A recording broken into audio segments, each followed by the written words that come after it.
All right, let's go ahead and get started. All right, welcome to tonight's open forum. Looks like there's a full sheet of people who want to have a piece of us. So anyway, welcome. So let's go ahead and start with roll call. Mayor Bagley. Here. Council members Christensen. Here. Finley. Here. Martin. Here. Peck. Rodriguez. Here. Waters. Here. Mayor, you have a quorum. Great, let's say the pledge. I pledge allegiance to the flag of the United States of America and to the republic for which it stands, one nation, under God, indivisible, with liberty and justice for all. All right, every once in a while I'll dress down to work. And it's always because I'm scared that there's a client coming in that's going to get really mad and I need to run. So I'm in my oh my gosh, might need to run tonight attire. I'm just kidding. I don't plan on that. But anyway, so is there any business before we begin? No? All right. We'd like to excuse Councilmember Peck. She's not feeling well. And with that, let's just go ahead and jump right into it. Judy Watson, come on down. Everybody has 5 minutes tonight, so say what you have to say. And if you want an answer, demand it. It's good. Can you turn on that mic? Okay, there we go. Okay, I'm Judy Watson. I live at 3309 Far View in Longmont. And I want to talk to you today about LaPie. What? LaPie. As a member of the Longmont Symphony Board, Orchestra Board, and a working member of the Longmont Performing Arts Initiative, I want to say thank you to this council and to your staff for your continuing interest, support, and guidance towards creating a performing arts venue for Longmont. The Longmont Community Foundation needs to be included in this thank you because they are the ones who are managing the monies that we've collected. Longmont has always been a forward-thinking community, starting with the Chicago colony founders in 1871 with their foresight in securing the water rights for the city, which is a really big deal in a high desert environment. Right up to the present day building of the fiber optics utility for the citizens of Longmont in today's technological world. LaPie was able to meet our goal of raising $75,000 in 75 days to help fund the feasibility study because of this community's long-range view for the future. Excuse me. You have all heard those of us representing LaPie address the reasons for a venue as well as the need for a convention center in past presentations before this body. So I'm not going to plow over that same ground again. The thing you need to understand, and what is most heartening and enlightening about this effort, was the fact that the bulk of the monies did not come from major donors, though we did have those who helped with matching funds. But it did come from donations that went from $10 to $100, and it came from individual members of the performing arts groups who understand the need for such a facility, and from patrons who support the arts groups and know about the struggles we have, we have because we lack a home to call our own. Monies also came from up and down the Front Range, not just from the citizens of Longmont. From as far west as Nederland, as far north as Timnath, south to Castle Rock, and east to Hudson, plus all of the cities in between. We even received funds from Michigan and Phoenix, visitors to this area. Such wide-ranging support speaks volumes as to the desire for a house for the arts. We are looking forward to the results of this feasibility study so that we can begin the next chapter in making this enterprise another jewel in Longmont's crown of accomplishments. Thank you all once again.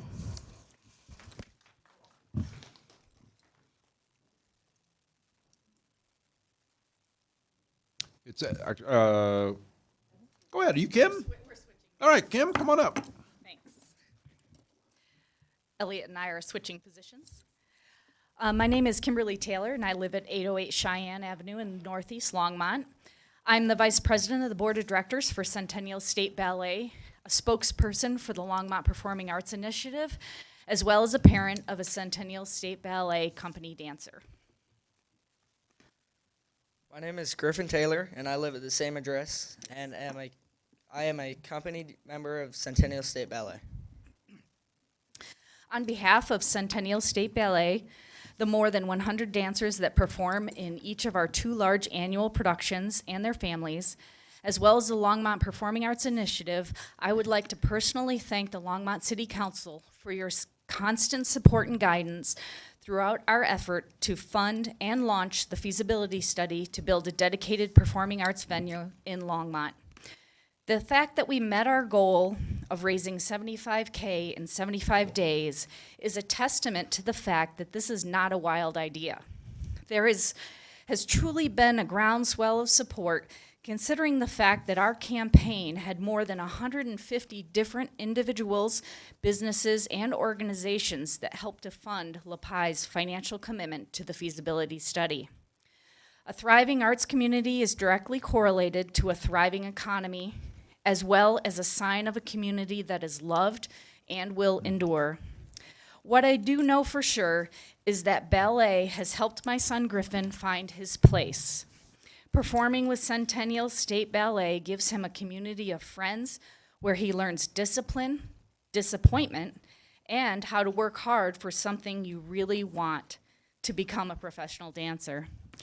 Not to mention the fact that all of these lessons roll over into his academic career. I sincerely thank the council, our donors, the Longmont Community Foundation, the active LaPie members, and so many more that are willing to support the youth in the performing arts in our community and in their endeavors to pursue their dreams. Because the arts bring everyone in our community together in one way or another. We know that probably the majority of the currently dancing Centennial State Ballet Company members may not be youth dancers and perform in this venue. But as in the Longmont style, our organization is planning ahead and thinking of Longmont's future. Thank you so much. Thank you. So no clapping. I mean, I was going to take a moment and actually just express. We can interact, right?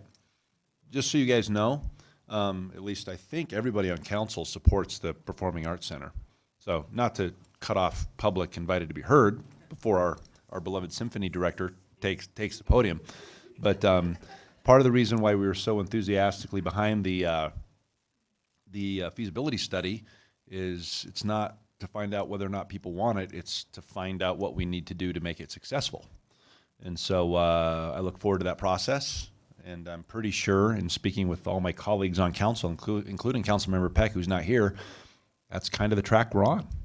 And so everybody's kind of seen what this council does when we want something. Might be messy, but we figure out a way. So with that said, Elliot Moore, come on up. Hello, my name is Elliot Moore. I live at 123 Kohler Court in Erie, Colorado. And I wanted to obviously also say thank you to council, but also thank you to so many of the people in Longmont and the region that have supported this.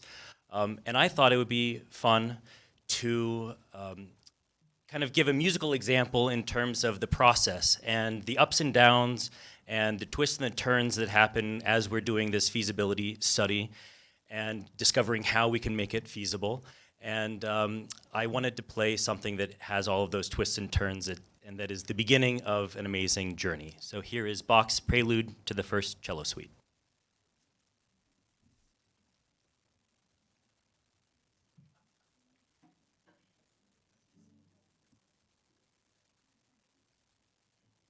Actually, you know what? Why don't you come sit here? Approach the dais. Let's get a good shot on Channel 8. Sit right in front of me. No one cares about what I look like. But that way, when they change the, there we go. Look at that. That'll be perfect. I'm gonna turn off the.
That was cool, Elliot.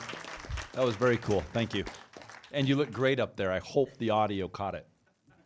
If not, you look great. You look like you know what you're doing. Put on some AC/DC over that. You'll be just awesome. Next time? Great. Thank you. All right. Another fine example of the type of talent we have here in Longmont and why we need a performing arts center to share that kind of stuff, inspire. All right, Chris Zavala. I dare you to come up and say, I don't want a performing arts center. Dare you, dude. That's a tough act to follow. Well, tonight wanted to kind of talk about the Kinsey Development Center. I live at 1908 Emery Street, and the community that I live in is kind of faced by this development in a very interesting way. Sorry about that. So the Kinsey development that is being proposed to go in is one of these things that our community is going to be greatly impacted by. It's a 44-unit complex. If nobody on council has heard about it, if you haven't, I encourage you to dig into it. You'll probably hear about it a lot. Our neighborhood is being faced with a conundrum where the developer/applicant is wanting to bring their main traffic onto Kimbark and Buckley. And to put all that traffic into what's basically almost a 90-degree angle area is not necessarily going to work. And that's putting it in the mildest sense possible. Right now, we have roughly been in this quasi-battle for about a year, and already we're nearing stage 4 of the process, so it's been fairly pushed through rather quick, and it's really concerning to those in the neighborhood. This plot of land has been in existence for about 50 years, undeveloped, right behind Tires Plus. And the applicant's property already has access to Main Street. So there's a deacceleration zone, there's an acceleration zone, it's got all the things that you would need for a business. It's great for a business, but for a multifamily unit to come in here is not necessarily going to work for our area, being that the apartments themselves are roughly 400 square feet. You can fit 1 to 2 people in there. So multifamily is going to be kind of an interesting concept. The parking is an issue.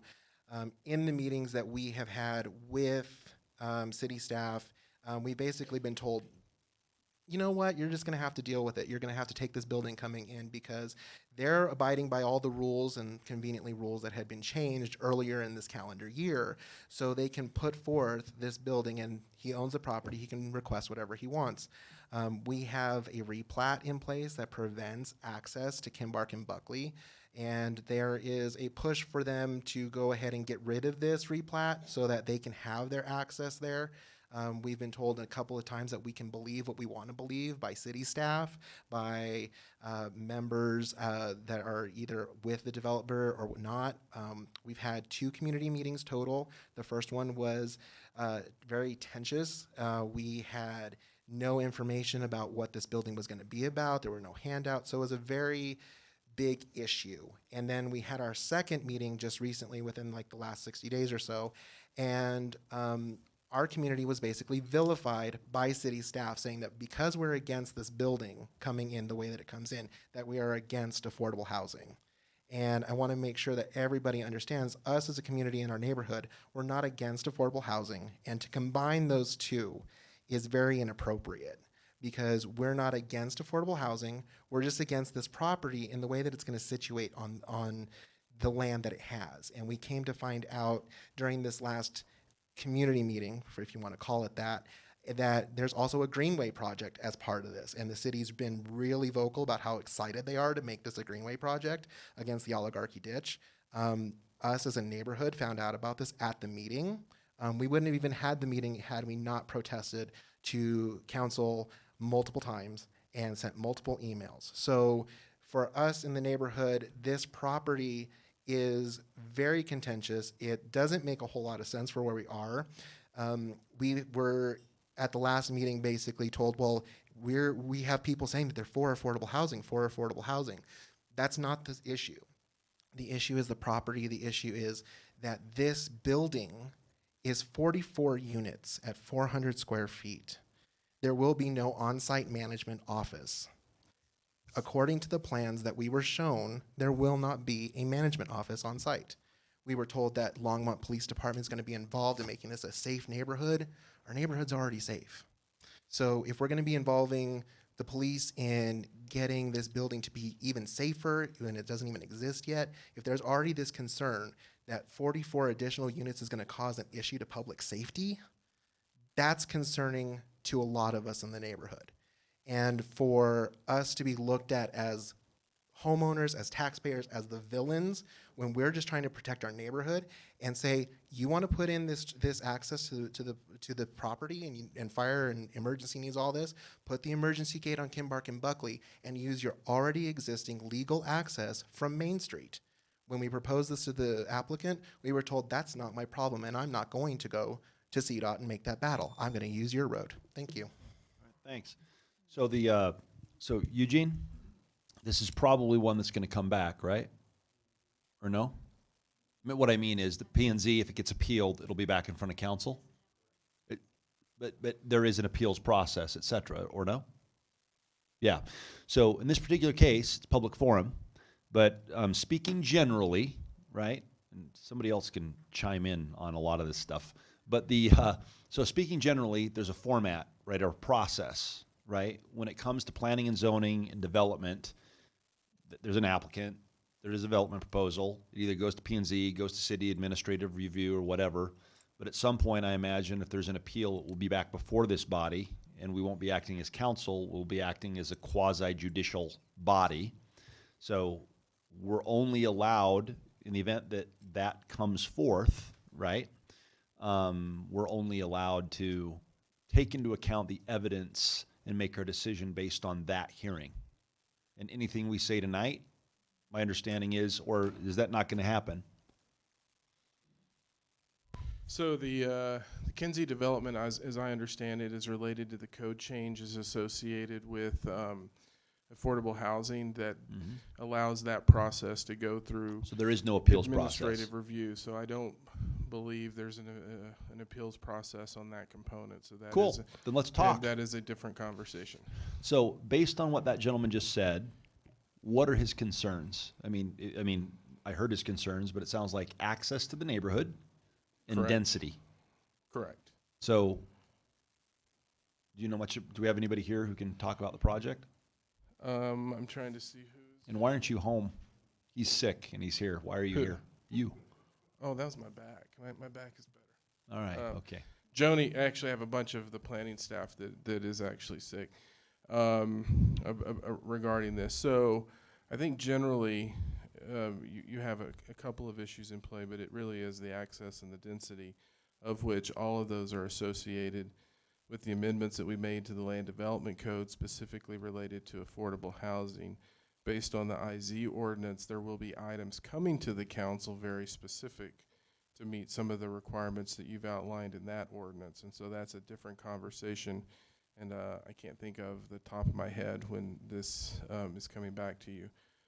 We did have a second meeting. That second meeting was a derivative of conversations that we had at Coffee with Council. I believe the council members that were there were Councilmember Finley and Councilmember Waters. We actually asked our neighborhood services staff to help with that second meeting. Carmen was the one that helped facilitate this. And so there are very specific issues in the code related to what can and can't happen based on the affordable housing component of this. And I think that is the cause of the tension in this. And that allows the administrative variance- review, correct. Okay. And so there, it sounds like, and then what about this access that they claim that it shouldn't have, but now we're going back on a promise, et cetera, et cetera? Gonna look to, where's Jim? Are you aware of this one? Yeah, I'm not sure about that. We can definitely, let me get with folks and we can come back and answer those questions, but I don't know the details off the top of my head on that, so. All right. So then what we'll do is that's in Ward 1, right? Correct. Yeah. So why don't Dr. Waters and me, we'll get together with you, Mr. Zavala, stick around, we'll set up an appointment, and is that okay with you, Dr. Waters?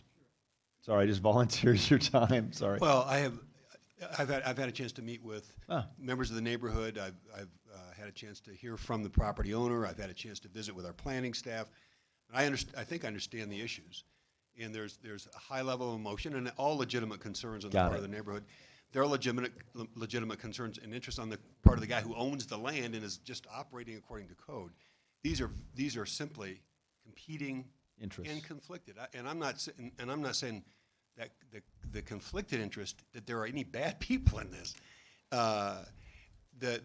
What is happening, the reference to affordable units, I'm not certain what percentage of the units in this particular project fall into the category of affordability. They are smaller units for sure. Parking, what we did with the code that allowed for fewer parking spaces based on affordability, and the calculus that the units are small enough, you're not going to have large families. They're going to be units, as I understand it, appropriate for an individual, or maybe an adult with a child. Which is supposed to, at least theoretically, mitigate the parking issues. But I'm not an expert on it. I have heard and I share concerns. I also understand we have code and we have use by right and we have a property owner, and I'm not certain how to reconcile the differences. Then why don't we do this? Go ahead. And if I can add, there are other items coming to the council relating to this, because there are requests of vacations of easements the council has to approve in order for this to move forward. So there are multiple in fact, pieces. didn't we just get? I just got a notice. That's on our. We have that coming on an agenda. On the 11th, I believe. Yeah. So this is there is an item, a hearing, as a matter of fact, relative to issues here, vacation of easements, that is pending on an agenda.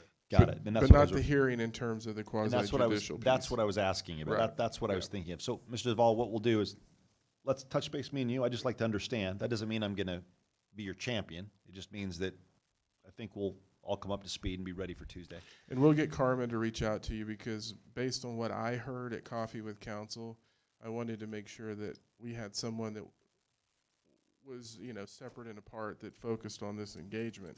And that's why Carmen normally isn't in this, but helped facilitate those conversations in that second meeting. And so I'll have her reach out. I believe she sent an email out. So so is this the email that you sent us, Eugene, about reminding, no, different one? No, So is it different. okay for us to talk to Mr. Zavala? We're good? Okay, all right. We'll be in touch, okay?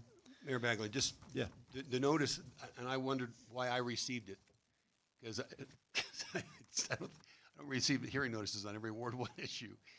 I thought it was a curiosity that I personally got the notice of a hearing on our next agenda. So I don't know. I think it's on our agenda, not P&Z, right? Yeah, I don't know what item you're talking about. so I'll Well, have it to was look. for the vacation of easements Yeah. or whatnot. So I don't know whether or not, given the fact that you're going to be conducting a hearing, whether or not that is going to limit the level and nature of the conversation we can or should have.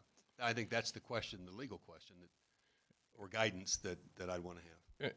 What I would say is let me have Eugene get with Joni and Don and get those nuances. If for some reason there's an issue, we will reach out to the neighborhood and say we can't. Yeah, I just don't want to be in a conversation that limits my ability to participate here Right. in my role as a council member. All right, great. So we'll be in touch, okay? All right, John Ziegelheim.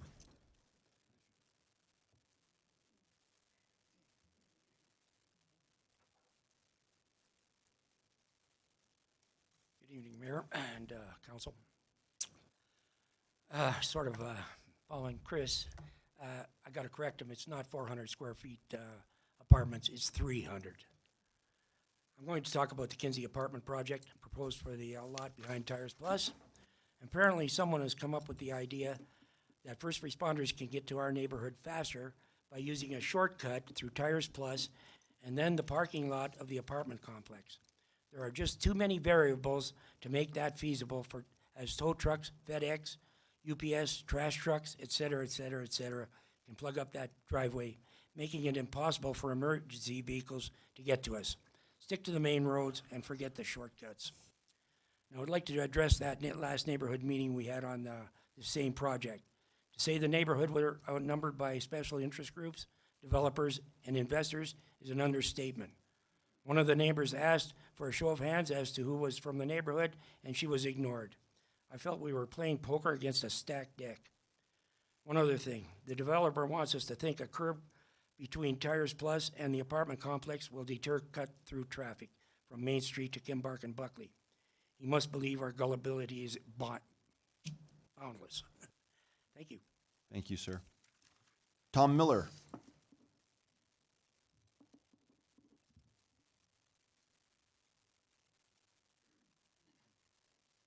Fastest read through is 5 minutes, 10 seconds, so forgive me if I don't make eye contact. Mr. Mayor and City and Council members, my name is Tom Miller, resident of over 30 years at 1952 Kimbark, the corner of Kimbark and Buckley. Both my parents and 3 siblings graduated from CU. 4th sibling graduated from the Air Force Academy. Both father and brother are colonels in the Air Force. Brother also worked at CIA. I have breeding osprey on my county conservation easement for 20 years. This all started when Gary Kinsey stated he had friends in planning and he was going to use our streets for his development, and there was nothing we could do about it. He already had permission. The fix was in, and he was telling us we now believe him. I am here in support of the small, quiet, safe, tranquil neighborhood of Kimbark, Buckley, Emery, and Corey Streets, and against Gary Kinsey and his former co-workers at planning's attempt at breaching a decades-old agreement with the city and developer made with this neighborhood. I am also a witness. That agreement was no access from Lot 2, Gary's just purchased lot, to Kimbark and Buckley, period. No exceptions. This agreement was immortalized by being stamped over Gary's lot on Replat D and in said deed restrictions. Same on superseding Replat F. No access to Kimbark or Buckley permitted, with no exceptory language for any residential development. Prior long hidden from public view notes which state owner of what is now called Lot 2, could petition to vacate the new legal access to Main and ask for permission to Kimbark and Buckley are no longer valid. Those notes are prior to the offer by the city and developer to John and the neighborhood, which they accepted. An agreement whereby the city called John in and made the offer. John accepted on behalf of the neighborhood. The things of value that the neighborhood gave in exchange for this firm deal were, number one, allowing the not permitted cut through behind the safe glass place to remain, which is a drive. Number two, Burger King getting another drive-through slot and go to midnight. They now go 24/7. Reneging now would be a premeditated fraud. Both Gary and planning are now trying to use hidden from the public view for over 20 years, obscure, unclear, ambiguous language to steal the neighborhood's property rights, quiet enjoyment, quiet, unencumbered use of their streets, paid for amenities, appurtenances, parking, property values, and tranquility, and give it to their friend and former co-worker Gary. Shall we call them Greedy Gary and his gang?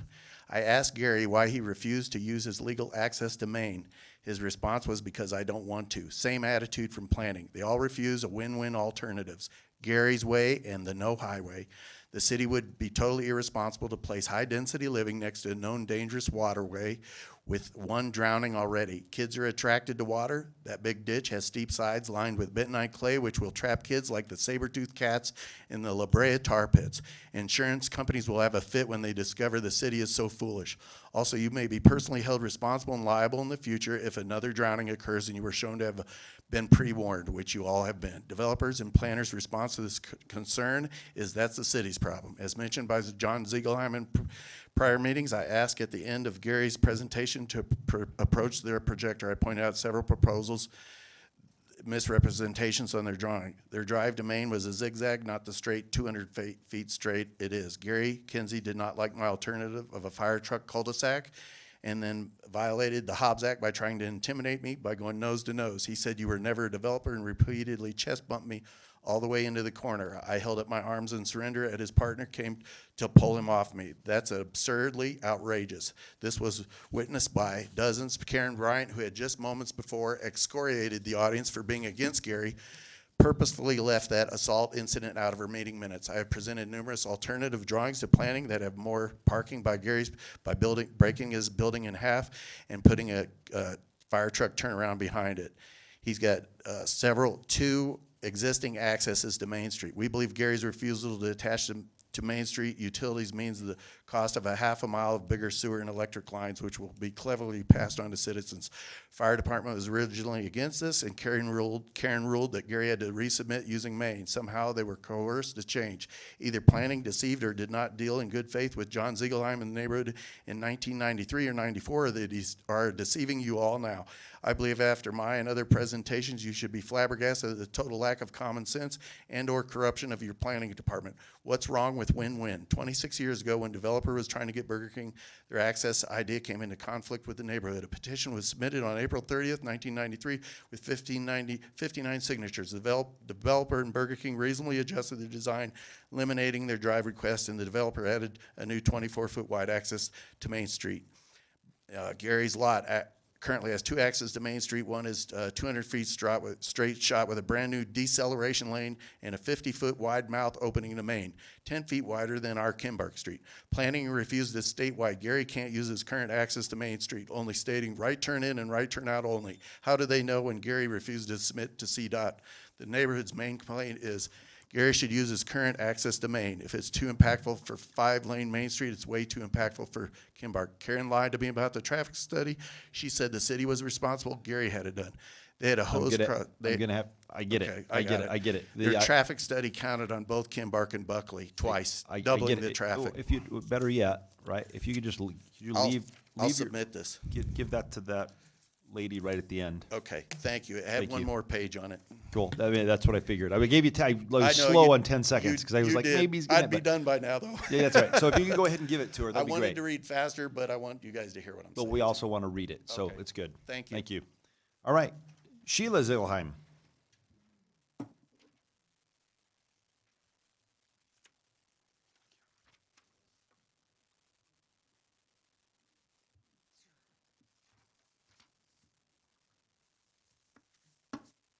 Hi, Mayor and Council. My name is Sheila Ziegelheim. I reside at 1950 Kimbark Street, and I'm here also for the Kinsey Project. I want to make one thing clear right off the bat. A while back, my husband arrived here at the open forum, and he misspoke. So I want to correct him. He was asked if we gave up anything of value when the city agreed to us personally, if we allowed them to keep the illegal driveway behind Meineke, that they would promise us no more curb cuts on Kimbark.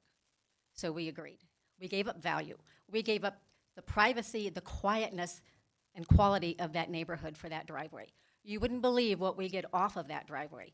People cutting in shortcuts to McDonald's, Burger King, Meineke, bringing their traffic onto our street, testing their brakes on our street, stop, go, stop, go, stop, go, all the time.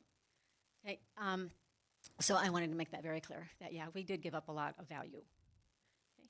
Now, I am here, so my biggest concern is safety. And I am concerned that my safety is now in jeopardy if this project goes through, if the curb cut is allowed on our street. You can't hardly make the corner now with traffic coming through, and then they want to dump more traffic onto our street. It's hard to turn a corner to back out of my area to get onto the street. I would have to stop. We'd have to wait. Right now, when we exit when we leave Kimbark heading south, you've got all of these exits. You have the driveways. We have 4 different driveways that we can't even get out onto 19th Street. So you've got Kimbark heading to 19th. You've got the main throughway on 19th. You've got the shopping center where Goodwill is, people coming out of that driveway. You've got people coming out of the gas station driveway. You've got people coming out of McDonald's driveway. It's a congestion conundrum. There's no stop sign. There's nothing there. We got 5, 6-way traffic trying to figure out who's going to go first, who's got the right of way, who doesn't have the right of way. And then you get onto 19th and Main Street, and we have the traffic light. And there's no left turning signal on that. So congestion, again, if people are going to come out of this apartment complex, go onto Kimbark Street, they're going to come down Kimbark, they're going to try to get onto 19th. They're going to try to get onto 19th, like I try to get onto 19th. And then we're going to sit at the traffic forever, and that's going to congest the traffic all the way back because the lights don't work. Okay? So that's another my main concern. Another one is parking. So yeah, they're talked about parking. They limited parking. They're having 44 units. They're going to limit the parking to 40. They're going to try to dump the rest of the parking onto our street, which we were told. Now, and I'm going to speculate too, and I'm going to speculate because the developer and the architect, Tom Moore, speculated. Here he says, future residents will have a limited income, making it a challenge to own a vehicle, and owning more than one is unhighly likely. Okay? So you're not going to have a problem on Kimbark with parking because these people are going to be poor. So I'm going to speculate. If this building comes in and that curb cut gets made, our property values are probably going to be somewhat affected. We are going to have parking on our street. They're going to be parking all along our street to where when our families come to visit, we won't have parking space. There's going to be issues and frustration with if somebody from that apartment complex parks on our street and they park there every day, and then all of a sudden some of us from the neighborhood where we lived and have lived for 30 years, I've been a resident of Longmont for over 50 years, if we park in one of their spots, I can see the uproar and the frustration of them accusing us of taking their parking space. People are really possessive when it comes to their parking space, whether it's a public street or whether it's a parking lot. So those are some of my issues with this. Now, the other issue is, and I ask, and we've asked and asked this, why can't this developer go out on Main Street? It's right there. It's open. It's right there. It's given. It's a given. It's given to him. Why does he want to do the curb cut on our street? To save him money because he doesn't want to have to go through the expense of CDOT? Is that what the reason is? They won't tell us. There's really no logical reason for him to even come onto our street. The fire department said Main Street cannot be blocked. It cannot be blocked. It has to be open for emergency access. Somewhere along the way, they've changed that. Now the fire department agrees, okay, we can do a little curb bump to get in there for emergency access only, and then you can use the Kimbark Street as your entrance and exits. Where in the beginning, the fire department disagreed about that. They said, no, Kimbark and Buckley is used only for emergency exit only, and Main Street has to be open for your entrance and your exit. So the building, first of all, doesn't fit the neighborhood. It's too tall. It's 3 stories. It's going to be an eyesore. We can't prevent that. But what we are trying to fight is just the access to our street. We're willing to have the emergency exit put in, but not the traffic access. Thanks, Sheila. We appreciate that. Thanks. All right, Jim Cole. Jim's not here? Is he coming later? Okay. Were you the substitute for Jim? No? Like I say, he was awesome. All right, Sherry Malloy.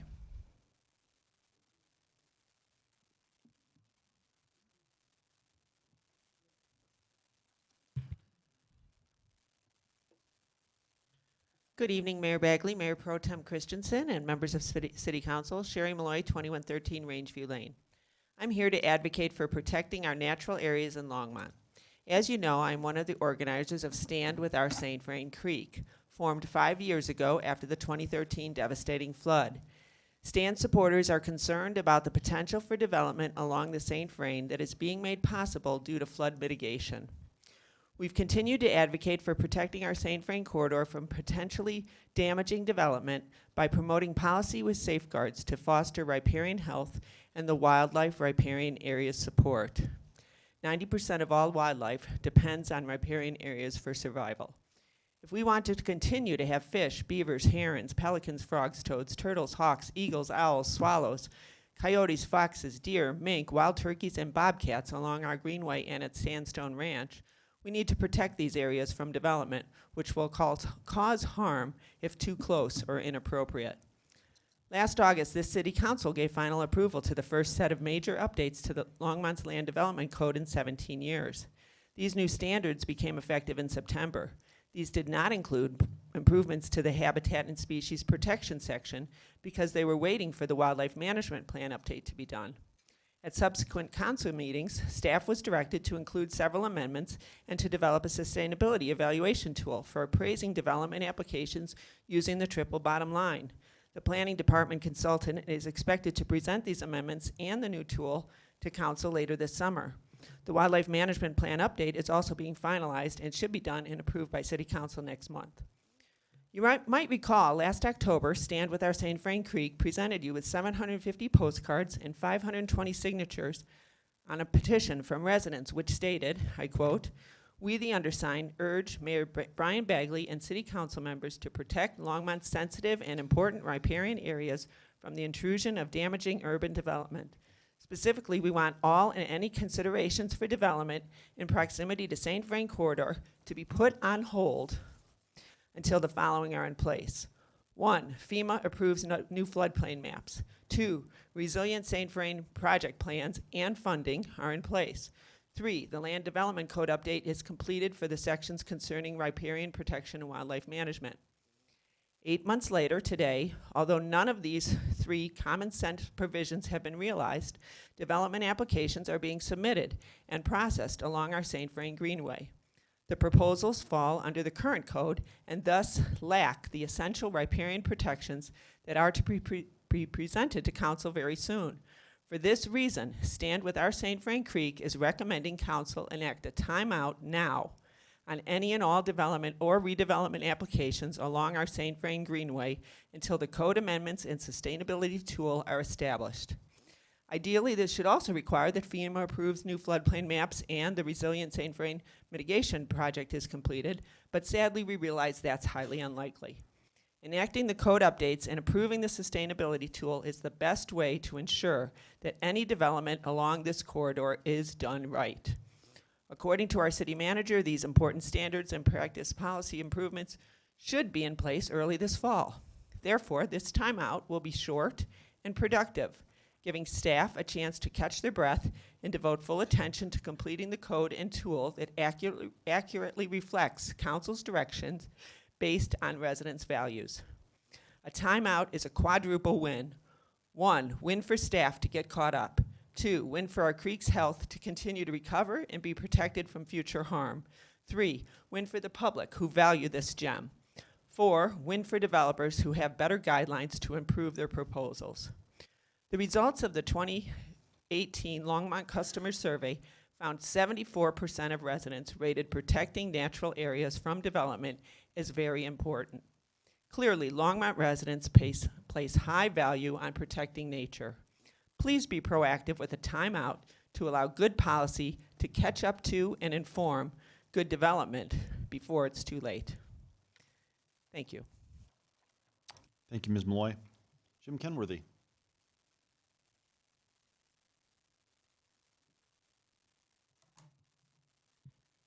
James Kenworthy, 107 Caribou Place. I've lived in Longmont about 35 years, if that means anything. First of all, ditto on what Sherry just said. That's a very important part of the city. As I understand it, the city council is considering asking the voters to approve a tax increase of, is it $45 million for the aquatic center? $45 million?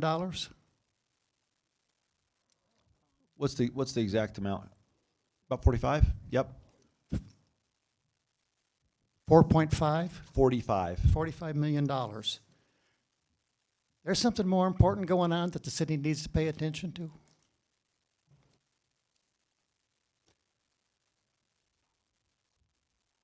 Wow.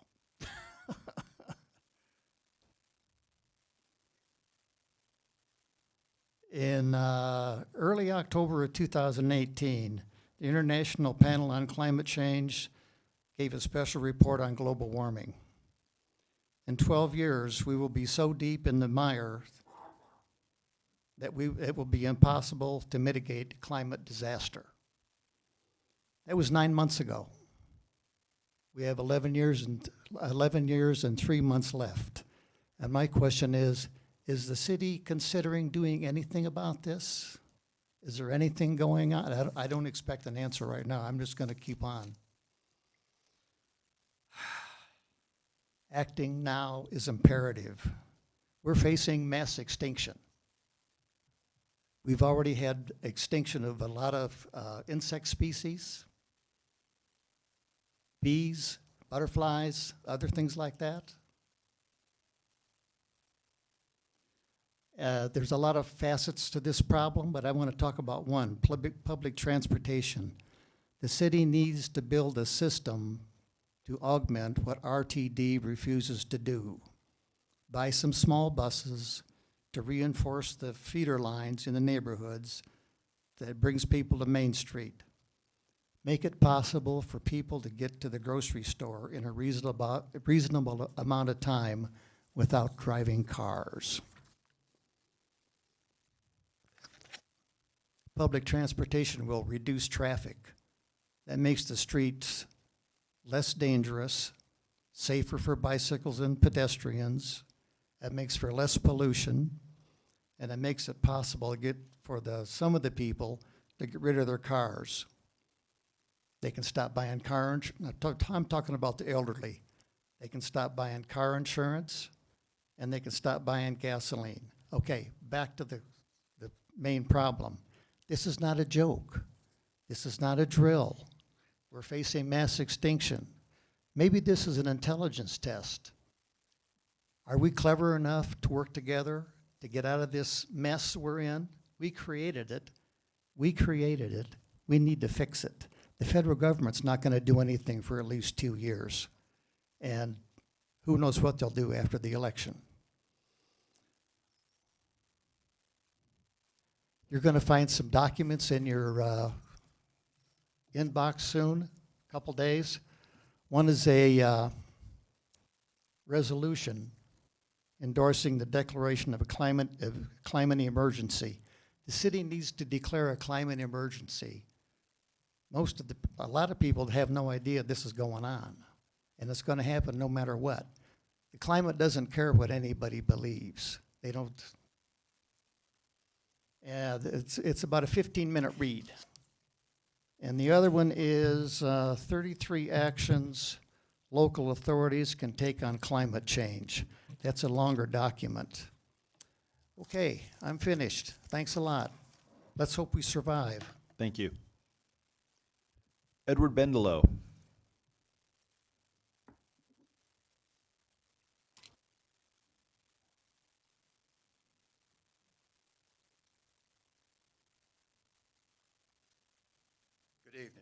My name's Edward Bendelow. My office address is 1707 North Main. I'm an attorney. I represent the folks who have spoken to you thus far regarding the situation at 1960 Main. To hopefully address some of the questions that were raised a minute ago, there is a first reading of a motion to vacate easements on June the 11th. There is a public hearing on that on June the 29th. There is nothing in that motion which addresses the issue that we've been talking about, which is access to Main, except the site plan shows that the main exit or entrance is not off of Main Street. So within the document, if you can decipher it, that is the provision. But what the folks are talking about is not per se the subject of the hearing. But I want to talk about the subject, the real subject. You're not hearing many comments regarding affordable housing. You're not hearing many comments about vacating the easements. What you are hearing is about access. And the comments that I'm making this evening are going to be supported by written material that we will submit before the hearing, essentially supporting the points that I'm going to make this evening. Historically, going back to 1993, a petition was submitted by the citizens with, I believe, 59 signatures opposing access from Kimbark or Buckley through this particular lot. It's where Kimbark and Buckley come together. It's essentially a V. It's almost a dead end, if you will. And so the proposal is now to open up this V and let it become the main access to this subdivision. I'll come back to that in a minute. There are a series of plats going back a number of years, all of which restrict or provide no access to Kimbark or Buckley. This proposal is to change the plat to allow that to occur. But historically, there's a series of 4 or 5 of them which we will submit, which provide specifically no access to Kimbark and Buckley. There are a series of staff comments through the years providing no access to Kimbark and Buckley. There was, I should back up to say, there are petitions as recent as this year. I went back to 1993. There are a series of petitions through the years making that contention. In the May 1 hearing that was the city manager was asked about, there was a meeting with the residents, and they again stated objection to access through Kimbark and Buckley. There was a question posed at the meeting that staff was to respond to, which is going back to the access being through Main Street, not Kimbark and Buckley. As of today, there has been no response, even though in the May 1 hearing there was an indication in the minutes that there would be such a response. There's been a traffic study done on this area, and again, we're going to submit it. It shows a 115% increase in traffic if Kimbark and Buckley become the main entrance. It reflects 1 car every 4 minutes at rush hour into this community. I challenge a feature of the traffic study because it uses 19th and Kimbark as its focal point, but the property in question, the V, is 2 blocks away. So, and we will comment more in the written material regarding issues, but that's the provision provided by the developer's traffic consultant. So there's a comment about the fire department and fire access. If you review the material from the fire department, it says it will be open access, no bollards, no chains, no restrictions of any kind. So in reality, Main Street is going to be the main entrance, exit, no matter what material is developed, because the fire department wants open access. Reality is, and we'll provide some pictures to show you, but part of the reason I'm speaking this evening is to invite you to go down and take a look. Because it's pretty obvious when you go there. The exit off of Main Street is wide, well paved, direct access half a block away to the site. The other way around, if you go to Kimbark and Buckley, it's dumping traffic right into a stable residential neighborhood that's been there, obviously, for years, and you've heard folks who've been there 25 and 30 years. It's going to change the dynamics of that neighborhood enormously. 115% increase in the traffic. So we have a scenario where the fire department says no impediments, yet it's going to be... Hold on one second. I'll give you another minute, but that was 5. I know Okay. the light. It was way later than that. Let's give him another minute, okay? All right, so to summarize, which is where I was headed, there's no planning reason to do this. There is the planning staff in the documents we will submit have changed their position over time, and only recently, this year, came to the point about Main Street would just be, the Main Street access would just be for emergency. Why that position has changed, I don't know, and the point I made when I began, there's no document saying why it's the case. It's simply in the site plan. It makes bad sense. Main will be the real access, no matter what it is you call it, and that's what the community wants. Don't put access into Kimbark and Buckley. Thank you for your time. Well, actually, no one's in the queue, but so goes back with Mr. Zavala. So this is what I'm thinking, right? So the argument, so what I'm thinking after I'm hearing your comments is, all right, well, things change, Longmont changes, things grow, et cetera. So the neighbors, the argument is, at rush hour, you're expecting 1 car every 4 minutes. Yes. And it's 115%, which means that right now it's 1 car every 8 minutes, more or less. That doesn't strike me as all that bad. And then the alternative is it's that versus forcing left-hand turns and right-hand turns onto a federal highway, forcing poor people to drive through a Taco Star and Burger King parking lot to get onto a very busy street that's one of our main thoroughfares. That's so. I guess everything I just heard, I'm not too concerned at this point. All right. So the one every 4 minutes is a rush hour comment. The number is over 200 cars passing through in that time frame, in the rush hour. Okay, it is increasing from essentially 0 because there is no transit activity going on there. That's as to Kimbark and Buckley. As to Main Street, which is again why I invite folks to go take a look at it, there is a wide access to Main. It is not directly on Main. It is a half a block. The facility, or the spot is a half a block, if you will, away from Main, and it goes between those 2 businesses. By Tires Plus? Yes.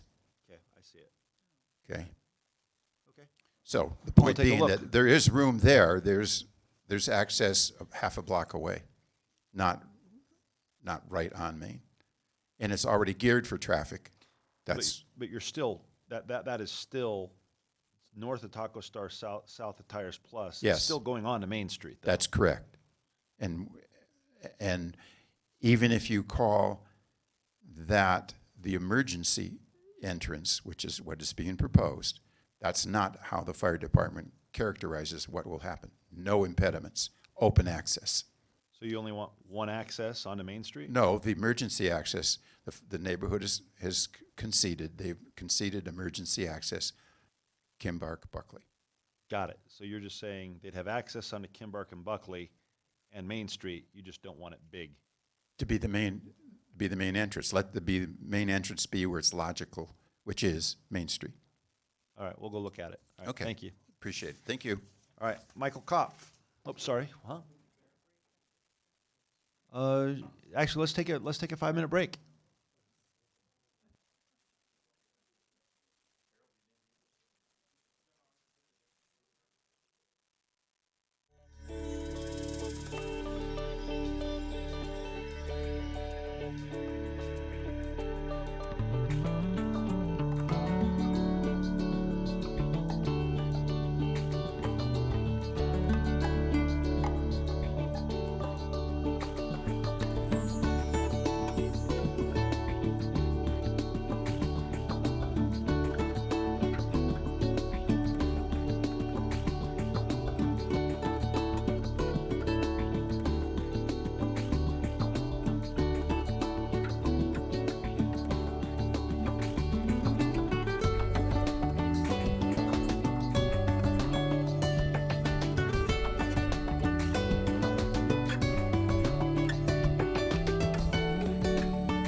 Do it. What are you gonna do?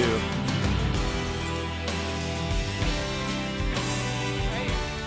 We're doing this right? Lucian, can you Okay. start it? All Thanks. right. My name is Maya Bovino.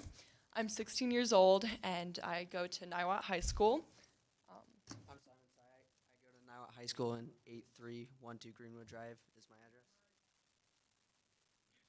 My name is Simon Saya, and I go to Niwot High School. 8312 Greenwood Drive is my address. We're here on behalf of Niwot High School students and our entire generation to talk about just the preservation of our natural environment and the slowing of climate change, preferably. Recently, I researched the effect that spending time in nature has on the human brain. I know from personal experience that nature has a positive impact on my mood and productivity, and I was curious about whether there was scientific reasoning behind my observation. My research confirmed that spending time in nature decreases levels of salivary cortisol, which is a psychological indicator of stress in the human brain. Learning this has inspired me to advocate for natural spaces in my local community so that others may benefit from the positive impact we experience by spending time in nature. Going off of what another man said earlier tonight, we are in the midst of the 6th mass extinction, which means that we are experiencing the greatest and quickest decrease in biodiversity and life since the extinction of the dinosaurs 65 million years ago. As the human race continues to exploit raw materials from our environment, hundreds of millions of plant and animal species are suffering. The terms endangered species and extinction have become such a normal part of everyday life that people are not even shocked when hearing that dozens of plant and animal species go extinct every single day. What they don't realize is that the natural or background rate of extinction is only 1 to 5 species a year. If we are to slow the hyperinflated rate of extinction and escape extinction ourselves, we must act now to conserve the parts of our world that remain natural and full of life. For this reason, I ask that steps be taken to preserve natural spaces and wildlife habitat locally. By doing this, we will simultaneously provide ourselves with opportunities to spend more time in the natural spaces outdoors, decreasing our levels of stress and boosting our happiness. And going off what Maya said, by protecting these natural resources in areas like our St. Frank Creek, by pushing the developments back or not having the developments there, or having them, like another lady said, going throughout the regulations, we will preserve these spots for our future generations, which I think is just and shouldn't be taken away from them. And yeah.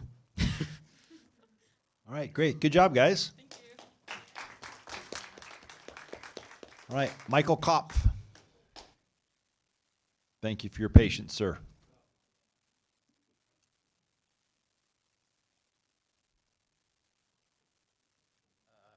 I just bought the house at 1918 Corey and Buckley, and so I'm here about this Kinsey project as well. I haven't even moved into the house yet, and one of the things that my realtor told me about the neighborhood was that it was really quiet. There was hardly any traffic in there because of the way it's set up. So I only found out by going over to meet my neighbor about this project going on. So I went down to see where it is. And Can you really get under that mic? what's that? Really get into that mic so we can hear okay. you. All right. The paper will probably want to hear you. You want me to start over? Sure. Okay. Let's reset his time due to technical difficulties. So I purchased this house, and I haven't even moved in there yet. I'm pretty sure I paid top dollar for it.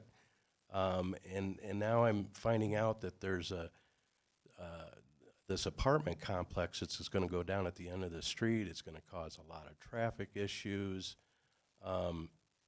It just seems like the neighborhood's being taken advantage of.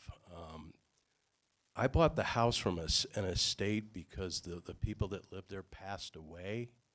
And so my realtor's telling me, well, they should have disclosed it, but they probably didn't know this was going on. And I told her, I said, I would have never bought this house had I known that the traffic was going to double.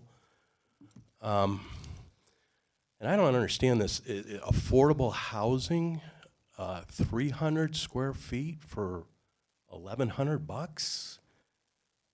I live over on Fox Ridge Apartments right now, and I have 850 square feet for $1,400, and I have a balcony and a pool and an exercise room. So, affordable housing? I mean, 300 square feet, that's inhuman to me, I think. And if it's going to be kids that are mainly there, it's not going to be safe. If you go and look at it, just as people have pointed out, the way that road comes to a V there, it's just going to be a nightmare. The building's going to be 3 stories high. That's way out of scale compared to everything else. I mean, it's going to look ridiculous.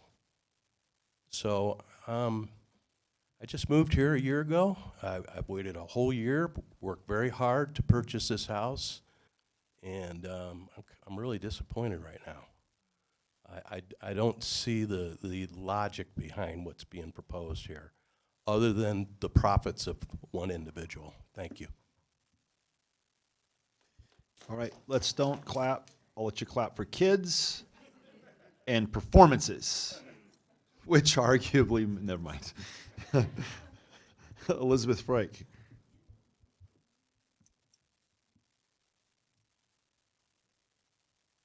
And again, I sometimes, the reason why we don't allow clapping, applause, etc., is because oftentimes we're dealing with political views or opposing opinions.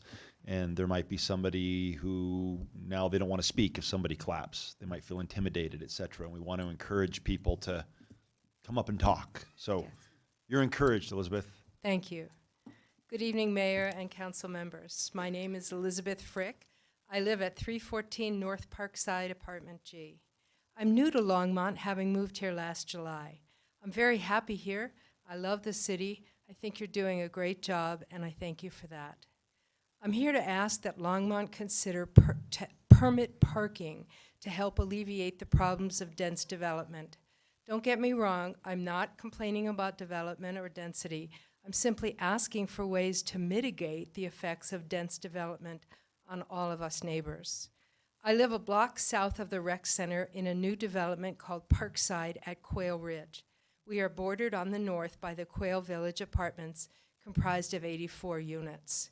Their management has instituted permit parking, allowing only 2 parking spots per apartment. Of course, we get their overflow because they have more than 2 people living in their apartment. A motley assortment of junky and beat-up cars and sometimes abandoned cars. Many times there are 10 or more of their cars parked on our street, that's North Parkside. Our visitors can't park near our condos when they come to visit with us. If we have a handyman who needs to get into his truck for tools or supplies, he can't park near our condo. The city currently has no permit parking. I called and asked about that. I speak for my neighbors in asking that you consider instituting permit parking that would allow us to park on our own street in front of our own homes and not have to deal with the overflow parking of the apartment behind us. We could act as a test case for permit parking. Thank you. Thank you. Nadine Lester.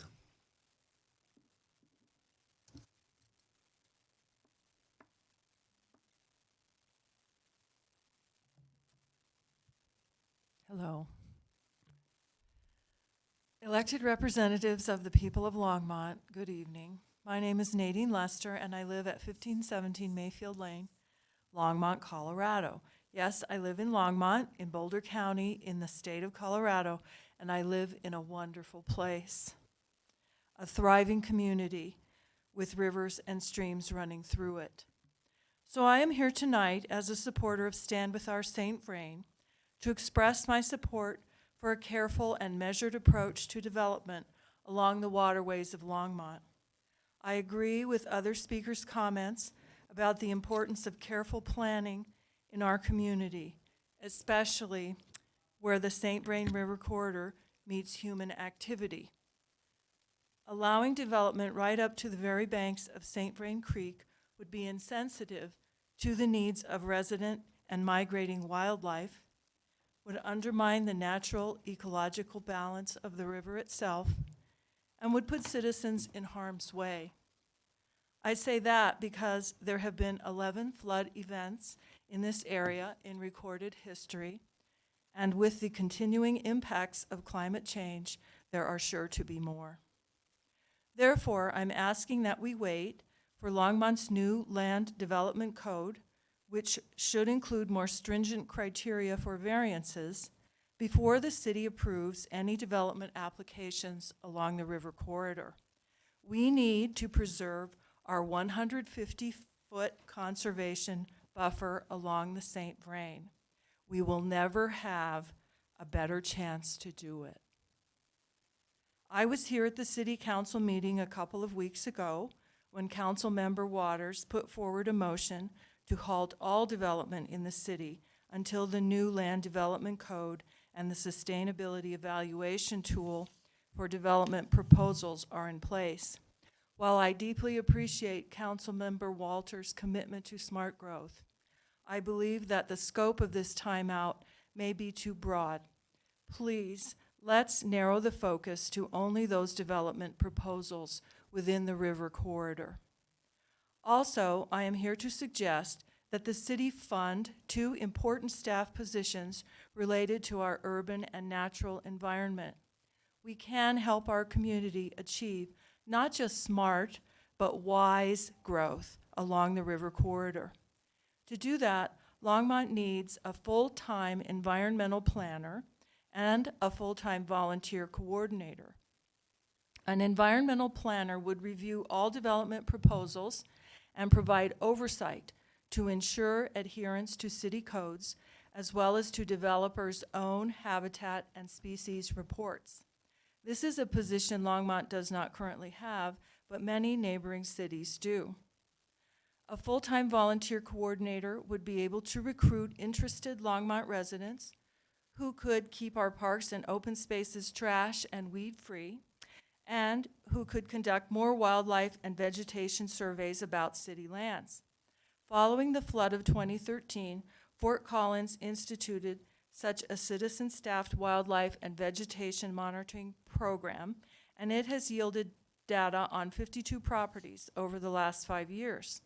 Such a program here in Longmont would be invaluable, providing more eyes and ears to the city's natural resources, planning, and even law enforcement departments. According to Independent Sector, a national membership organization for nonprofits, foundations, and corporations, the value of a volunteer's time in 2018 was equivalent to $25.43 an hour. Considering how tight municipal budgets are, recruiting more volunteers is a cost-effective way to get more done with less here in Longmont, and a volunteer coordinator could make this a reality. Let's be good stewards of the St. Vrain River habitat, never wasting its resources, and caring for the needs of living things along the corridor, including creatures who are trying to coexist along with us. I hope you will take these ideas into careful consideration. Thank you for your time. Thank you. All right, Aaron Angel.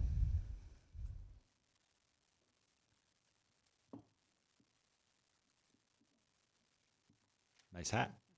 Thanks. I've been wearing it all day, so I'm afraid to take it off because it's just going to be hideous. My name's Erin Angel, and I live at 1304 South Terry Street. And I'm an environmental educator. And I'm committed to connecting students and really everyone to the outdoors and empowering people to take action to improve themselves, schools, and your community. And I'm really actually very proud to be a Longmont citizen and seeing how many people really care about their community. And it makes me really excited and jazzed to live here when I'm at one of these meetings. I should come more often. And so I probably will, and I'll keep bugging you about this issue. Specifically, I'm here to speak about wildlife and habitat. I'm passionate about protecting not just St. Vrain Creek, though, but the left-hand creek and all of our waterways. They're vital for us as human beings, and they're vital for our wildlife. I'm especially concerned about encroaching development. It's especially important because we just had a big flood. Probably going to have another one. Looks like we're going to have one this summer. Hopefully we don't have one tomorrow because I was just on the creek and it's looking pretty high right now. Land that was previously not suited for development will soon be eligible for building. And there have been a lot of different flood events, I think 11 since the late 1800s. And even with all the great engineers that we have here, it's human beings are going to blow it and Mother Nature's going to win. And just like people that build on the Mississippi and you say, why are you still building here? That's the same way for our creeks as well. The big takeaway lesson should be that we need to keep new property building back from the creeks. I love running, and actually I do a lot of tracking along the creeks. I have seen great wildlife along the creeks. Last year I watched 2 minks fishing in Left Hand Creek, and I track coyotes all the time. And this spring, haven't seen too many coyotes. There's been a lot of development in Harvest Junction area. That development actually has kind of chased those coyotes away. And I know a lot of you work out at the rec center. You don't see that rec center coyote. Remember that one? You used to look out and watch it. Don't see that guy around anymore because we've had a lot of development. And that's just going to happen. But if we can push back from the creeks, not just 150 feet from the center of the creek, but 150 feet from the high water mark, it gives a lot more wildlife room to be there. And it also gives us room to be there. The value of nature, Maya spoke about it really eloquently. I wish I had walked here because then I wouldn't be so nervous and I would have lowered my cortisol levels. And basically we all need to do it all the time. And we need to be in real nature, not just pictures of nature and not man-made nature and augmented nature. The economic benefits of protecting the riparian corridor are really important as well. Our 150-foot conservation setbacks are not only essential to protecting the river's health and animals' health, but it also is going to protect people and the property owners. People keep thinking that they can do it because the engineers say, oh, it's okay, and it's not in the floodplain anymore, but that floodplain's going to change, and we all know it. I live in the former floodplain. Thank you for doing the mitigation, everybody in Longmont, and voting for that. And so I didn't get swept away in the last flood, but I'm not getting rid of my flood insurance. It's probably going to happen anyway. The best way to ensure St. Vrain and other natural areas are safeguarded is by establishing good policy. Thank you for directing staff to come up with a sustainability evaluation tool to measure development proposals using the triple bottom line, equal weight to economic, social, and environmental factors. And please advocate and vote for strong amendments to the Land Development Code. And I second what Nadine said. We really need a volunteer coordinator, and one specifically devoted to parks, wildlife, and recreation. I look at people like Simon and Maya and Julia, and they're all going to be IB students, and they're all going to have a big project to do, and that needs to be coordinated. And they're all passionate environmentalists, and think of all those hours we could harness if we had somebody to help harness it with them. Thanks. Thanks, Angel. Edward Ruff.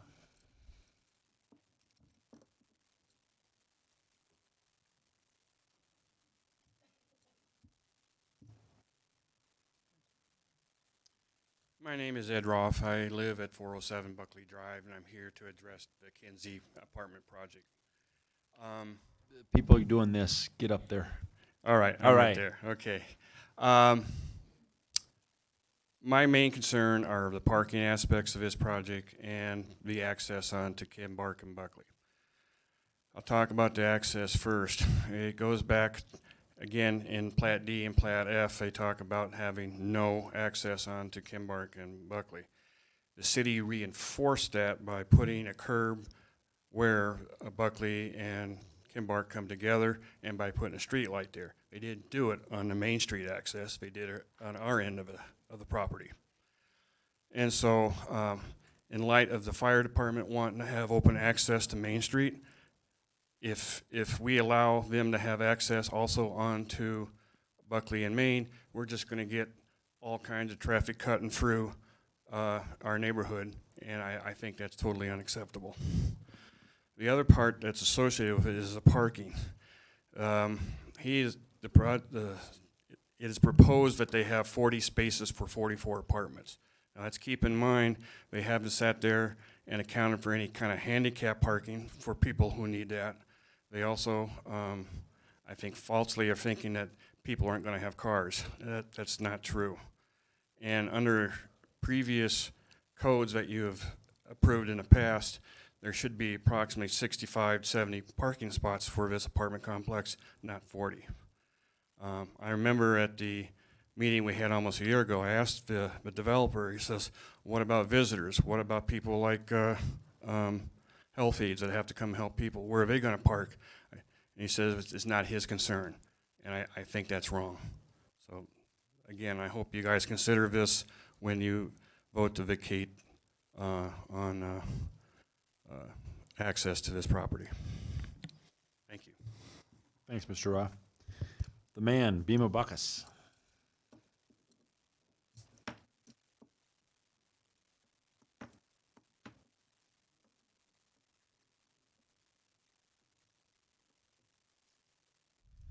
Mayor, City Council, how you guys doing this evening? 2138 Lincoln Street. I want to talk about a couple things because I didn't get the opportunity to talk about them last week because I was talking about the ice hockey rink and, of course, Godzilla, which is great. Go see it.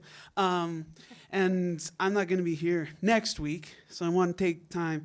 First off, I saw there was a plan to give economic incentives to Axios, I think it was, to create some extra jobs.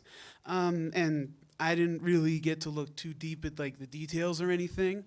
It seems like they're really promising. Seems like there could be a lot of benefits towards doing that sort of deal.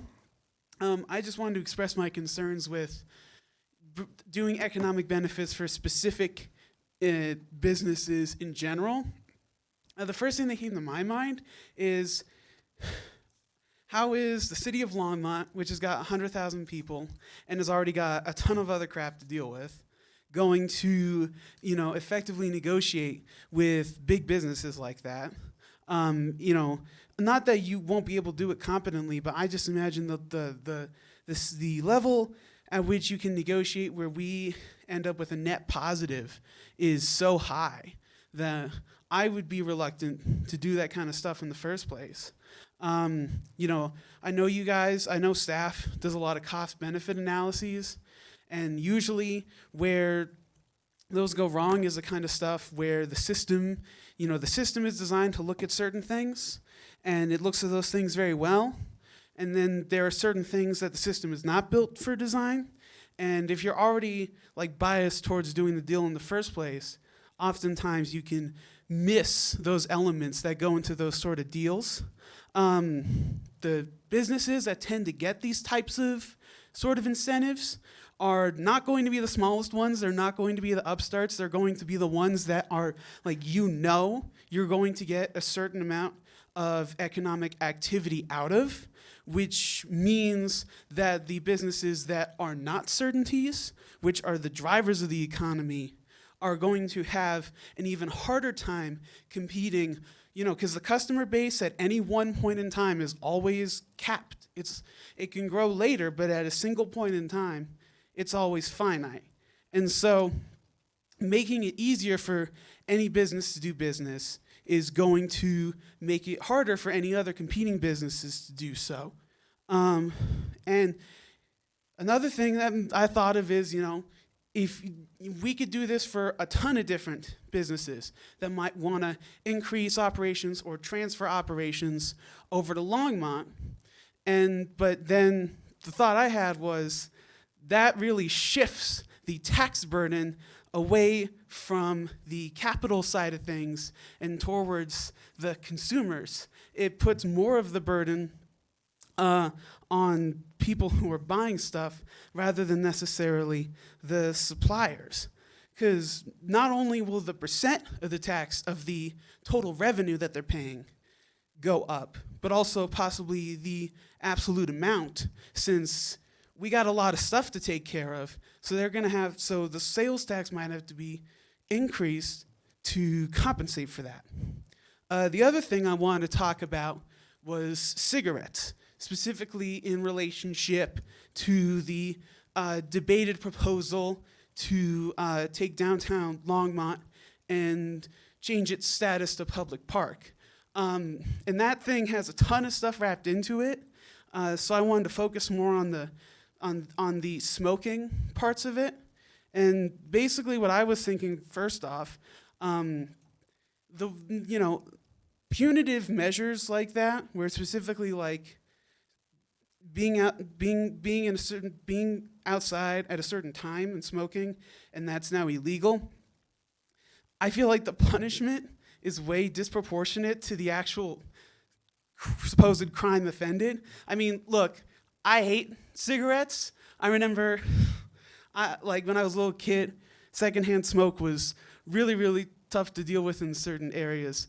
But I'm thinking, it's outside, so are there other ways to deal with it? Cigarette taxes have shown to be relatively effective at getting people to quit, especially the poorer people. Then there's positive incentives like what Broomfield's doing, trading in vaping equipment for free rec center passes. So that's what I had to say. Thank you for listening to me. Thanks, Bima. But how was Comic-Con? It was really good, man. All right, cool. Karen Dyke. And if you can tell me how Comic-Con was, I'll do whatever you want. Really? You didn't go to Comic-Con, Karen. I can just make something up, can't I?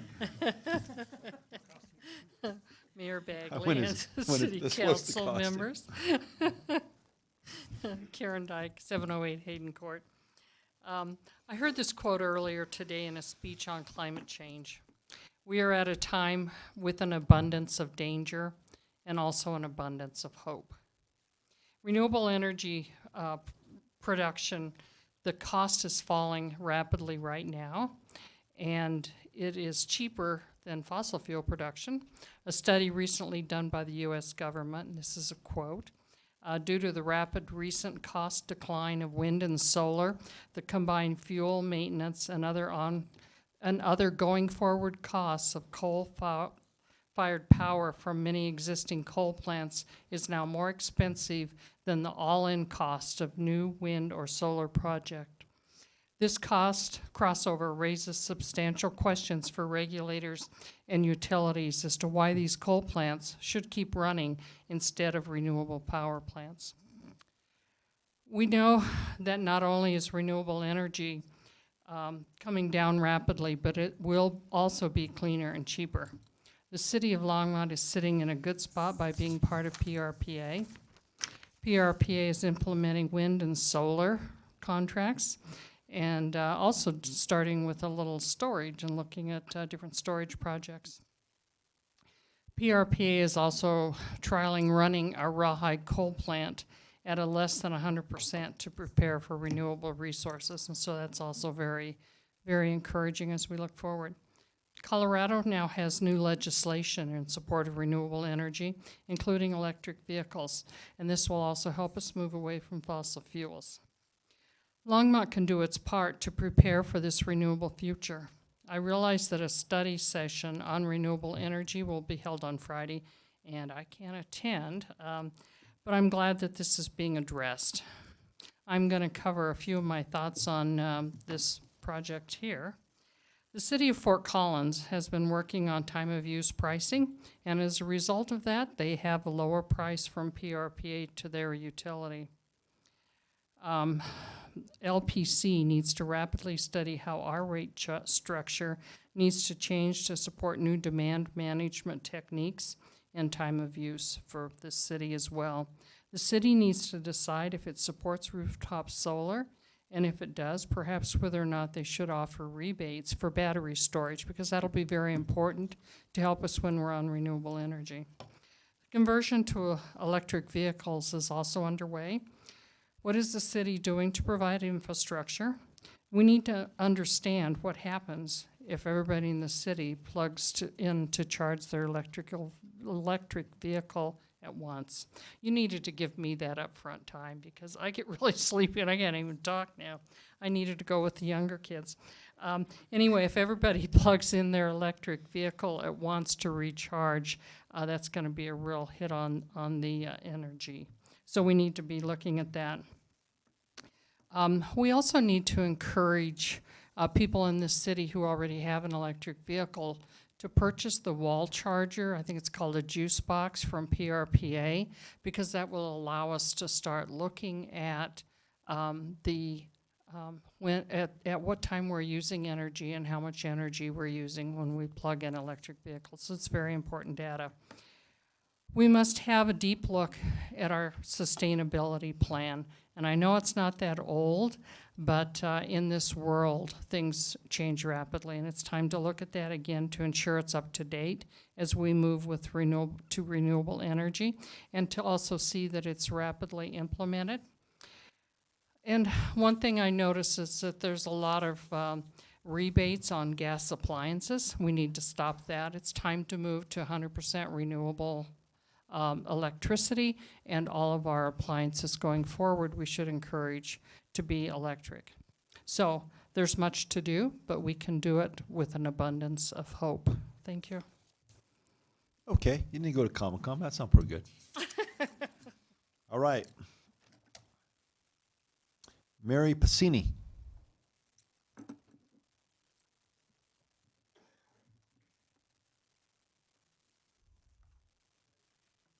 Thank you. Can you hear me? You're right in there. Great. Thank you, council members and Mayor Bagley. My name is Mary Pacini, and I live at 807 Alpine Street. And forgive me if this is something, a policy that's already been taken care of. I could not find anything online that addressed it. Okay. And I'll have to read this. I have lived in Longmont for about 2 years. In that time, I have noticed many homes with piles of unwanted junk in their yards. I commend the city for providing free landfill days, which my family has taken advantage of a few times since becoming residents. My concern is that many people in Longmont do not have the means to take large items to the landfill. They do not have large trucks or the financial means to rent a truck to dispose of their items. They also do not have the extra money to pay for the city's bulk pickup services. To help everyone who is unable to participate in Free Landfill Day, I would like to suggest that the council consider changing the bulk pickup policy. Currently, residents can have no more than 3 items collected at a cost of $75. I would like to propose a free or lower cost large bulk pickup for residents of lesser means so they could have a way to dispose of unwanted large items. Other residents could pay the current fee charged by the city, but the amount of the waste pickup should be based more on volume than number. Small items such as lamps do not take up as much space as 3 sofas, and they would cost the same.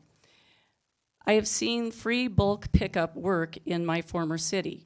This service was offered every week to all residents on regular pickup day. Residents were only charged extra if they had more than the maximum allowed.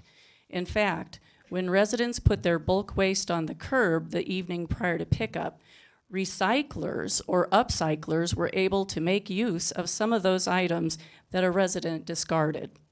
If Longmont could adopt a similar policy, the result would be a cleaner city. In conjunction with a free or low-cost bulk pickup, a different approach in regards to code enforcement would help in the effort to clean up problem areas. Relying on residents to turn in their neighbors is not the best way to enforce code. Many people are concerned about hurting their relationships if they file a report. I know that it took me almost 2 years to report 3 abandoned vehicles that were parked across from my home because I wanted to get along with my neighbors. An alternative idea would be to enlist the help of other city workers. There are many city vehicles on the streets of Longmont daily that could help with identifying the most egregious violations. Perhaps when code violations are spotted by city workers, they could report the violation to code enforcement. This could be as simple as taking a photo of the address and the violation and forwarding it on to the Office of Code Enforcement. This proposal is a city service that everyone in the community could use. Of course, there are costs to do this, but I am sure many residents will agree that a clean city is a basic expectation of taxpayers. Thank you for listening to my concern. Thanks, Mary. Danielle Caveney.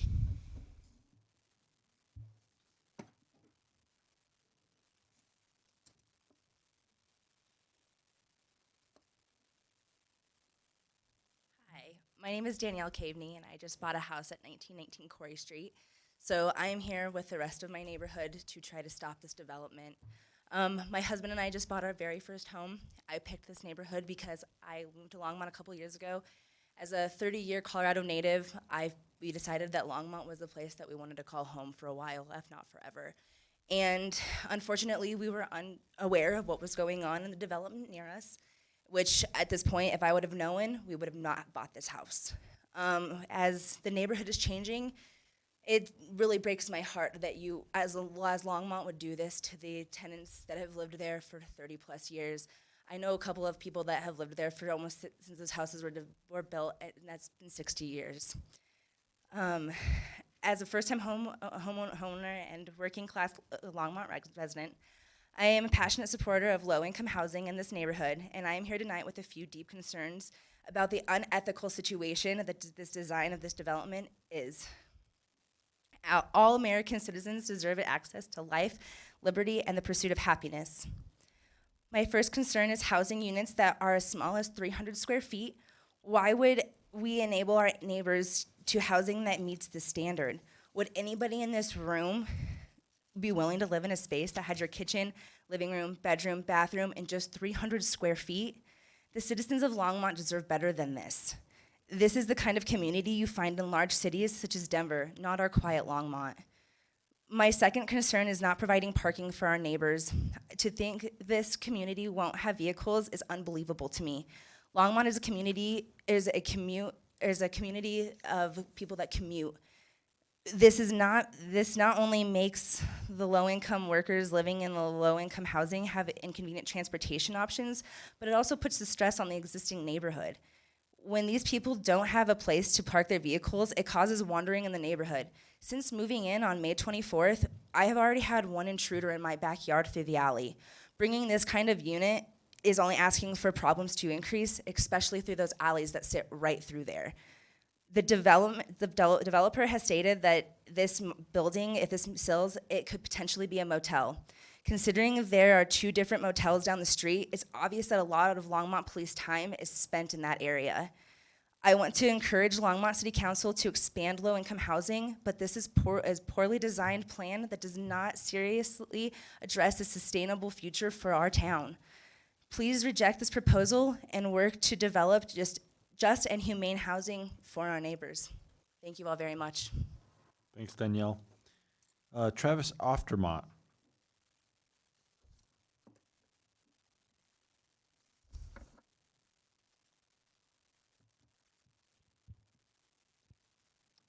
Travis Aftermath, 1291 Armstrong Drive.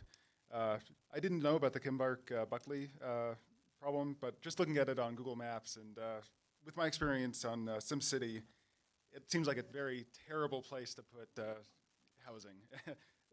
Noted gamer. So back to my point, I want to thank the council for setting the goal of 50% renewable energy by 2020 and 100% renewable energy by 2030. It is ambitious, and I want to see it happen sooner. I knew I could do more, and I am expanding my house's solar array by roughly 30% to power all of its needs and all of my driving with my electric vehicle. Individuals can do their part, but it will take the political will of cities, states, countries to solve the problem of climate change. Beyond clean energy, there are other issues. I implore the council to tax or ban one-use, non-biodegradable plastics, styrofoam containers, neonicotinoid pesticides, and methane-producing livestock. There are great alternative meat products now available. I implore the council to also raise taxes to reduce the use of gas-driven vehicles and mowers. Electric alternatives are available, and they are, electric alternatives are available, they are affordable, and they are continuing to drop in price. I want the world to be a livable place throughout my life, and the longer we wait, the more costly it will be, growing exponentially year by year. Thank you. Thank you. Lynette McLean?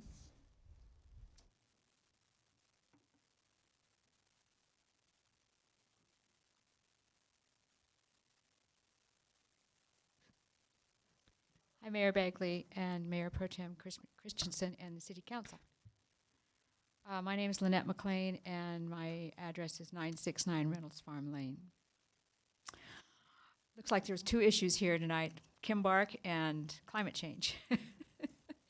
So I would like to ask the council to appoint a committee or help us form a committee based on staff members from Longmont City and other concerned citizens. And we're going to be sending you, I've been collecting, there's over 500 cities in the United States that have formed a climate change resolution. So I would like to ask Longmont to join them. And we're going to be sending you some things to help you consider what you want on that. We want to personalize it to make it just for Longmont. But by the way, before I talk about that, I want to say that on May 9th, the legislators of Colorado was the first legislation of its kind in the United States, but a lot of other cities in the United States are talking about this term called just transition, and it's helping coal miners of coal mines that are closing to transition to another form of work, and it's a wonderful thing. And I think it's a great thing for us to consider because fracking is redlining right now, and a lot of the people who are in favor of fracking here is because of jobs. So maybe we could have a just transition thing in Longmont too. But I just go over this real quickly. In April 2016, world leaders from 175 countries recognized the threat of climate change and the urgent need to combat it by signing the Paris Agreement and agreeing to keep warming well below 2 degrees centigrade above pre-industrial levels, and to pursue efforts to limit the temperature increase to 1.5 degrees centigrade. The death and destruction already wrought by global warming of approximately 1 degree centigrade demonstrates that the Earth is already too hot for safety and justice, as attested by increased and intensifying wildfires, floods, rising seas, diseases, droughts, and, as we've seen just recently, extreme weather. Climate change and the global economy's overshoot of ecological limits are driving the sixth mass extinction, and I noticed several people have mentioned that tonight, which could devastate much of life on Earth for the next 10 million years. And the United States of America has disproportionately contributed to climate and ecological crisis and has repeatedly obstructed any global efforts to transition towards a sustainable economy, and thus we bear an extraordinary responsibility to rapidly solve these crises. So restoring a safe and stable climate requires an emergency mobilization on a scale not seen since World War II to reach zero greenhouse gas emissions across all sectors at wartime speed, to rapidly and safely draw down or remove all excess carbon from the atmosphere, and to implement measures to protect all people and species from the consequences of abrupt climate change. So they've used in this resolution the term just transition, which I just talked about, Governor Polis signing a bill. It's a framework for a fair shift to an economy that is ecologically sustainable, equitable, and just for all its members. And just transition strategies were first forged by a blue-green alliance of labor unions and environmental justice groups who saw the need to phase out the industries that were harming workers, community health, and the planet, while also providing them just pathways for new livelihoods. Just transition initiatives shift the economy from dirty energy to energy democracy, from funding highways to expanding public transit, from incinerators and landfills to zero waste, from industrial food systems to food sovereignty, from car-dependent sprawl and unbridled growth to smart urban development without displacement, and from rampant destructive overdevelopment to habitat and ecosystem restoration. So justice requires that frontline communities like ours, which have historically borne the brunt of extractive fossil fuel economy, that they participate actively in the planning and implementation of this mobilization effort at all levels of government, and that they benefit first from the transition to a renewable energy economy. So I am begging you, Mayor Bagley, to make a name for yourself to save our world instead of build the aquatic center. Thank you. Or do both. All right, that's it for our list tonight. So let's go on to council comments. Mayor Pro Tem. I realize that this is a very complex and emotional issue, the issue of the development in back of Tires Plus and at the corner of Buckley and Kimbark. But one of the people there said, with a sort of a sneering expression on her face, who would live in a place that's only 300 square foot with all of their kitchen and living room and bedroom all together? Well, I lived in a place like that for 4 of the happiest years of my life with my husband, and it was plenty big for us. I think many people in the world live that way, and I think that many people would be happy to have a place that large to live in. So I would like to see people be a little more open-minded about things myself. Thank you. Councilmember Martin. Thank you, Mayor Bagley. I just want to thank everyone for coming tonight. We've had diverse views. We've had some of the greatest things that are going on in Longmont now, and we have had discussions of both individual and global concerns, and I'm glad to hear such a diversity of opinion among us, discussed with such civility and respect for each other's point of view. So thank you, Longmont, and come back in 6 months and talk to us again when the next open forum happens. Great. Dr. Waters? Thanks, Mayor Bagley. Just reflecting on some of what we heard tonight, I hope people with an interest in the topics tonight, specifically environmental planning and planners, it's my impression that we will see budget proposals from both planning and from the Natural Resources Department that include at least an FTE for the purposes of more effective and responsible environmental planning. I think we'll see a recommendation for 2 additional FTE. I'm not certain about the volunteer coordination. I think we're going to see that recommendation as well. So people ought to pay attention, because I think in motion right now is a response or a potential proposal that is responsive to those aspirations or expectations. I am curious, Harold, and this is probably a question for you. We're going to get an update to the land code in early August, correct? Recommendations. Correct. Amendments, a whole series of them, reflecting what happens with the wildlife management plan. Maybe not the result of the SES, but that would be a separate ordinance, but would be codified, correct? Correct. So actually there's going to be a series of things coming to council based on the direction that you all provided in terms of that timeline. As we look at the development of an evaluation model, Lisa and staff have done a good job of putting a framework. We've also seen other cities that do this, and one city, for example, codified that model. And while we look at those, we looked at that city, I think they did a good job of bringing it together It's been in play for approximately 10 years. We're not commenting on the city's sustainability efforts, but that the model makes sense based on council's conversation, and that's what I kind of want to go over on the 11th with you all.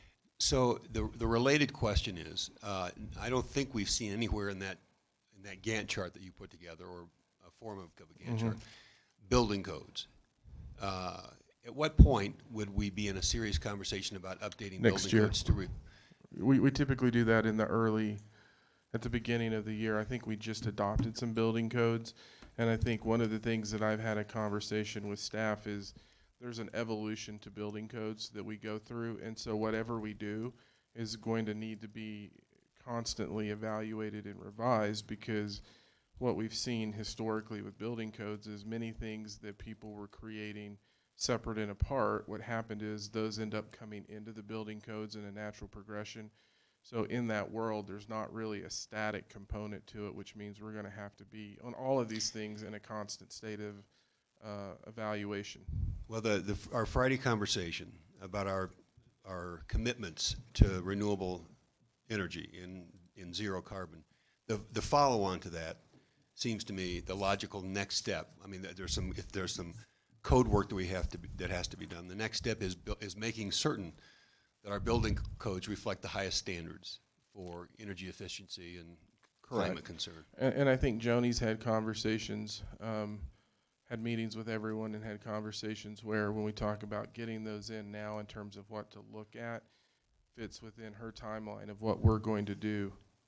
Travis, are you still here? Through that. You show up in January and ask us that question again. Okay? Thanks. Did I answer all your questions? The only thing I want to address just the pool comment and the climate change comment. I'd like to point out the first thing I did as mayor was sign the proclamation for 100% renewable energy by 2030. The pool's taken 7 years. Okay. Two, the first thing this council did was sign a resolution that basically said the same thing that my proclamation said. Right. So this council as a whole stands for and stands by the whole idea that we need to move forward as a city. The other thing that a lot of people aren't aware of is that Longmont can't do it alone. We belong to a group called Platte River Power the Platte River Power Association, PRPA. It provides our electricity. It takes Fort Collins, Estes Park, and Loveland. That's not an excuse. For the last 2 years, I have worked to convince the mayors and the utility directors to get on board with that 100% renewable energy goal. All 8 board members, because of Longmont's leadership, not just me, but this council in particular, they are on board. We have that goal. It's doable, it's achievable, we're working for it, we're fighting for it, right? So when I hear people saying, you need to stop working on the pool and focus on this, it's kind of like chewing gum and walking at the same time. You know, it's kind of like, yeah, I got this, we got this.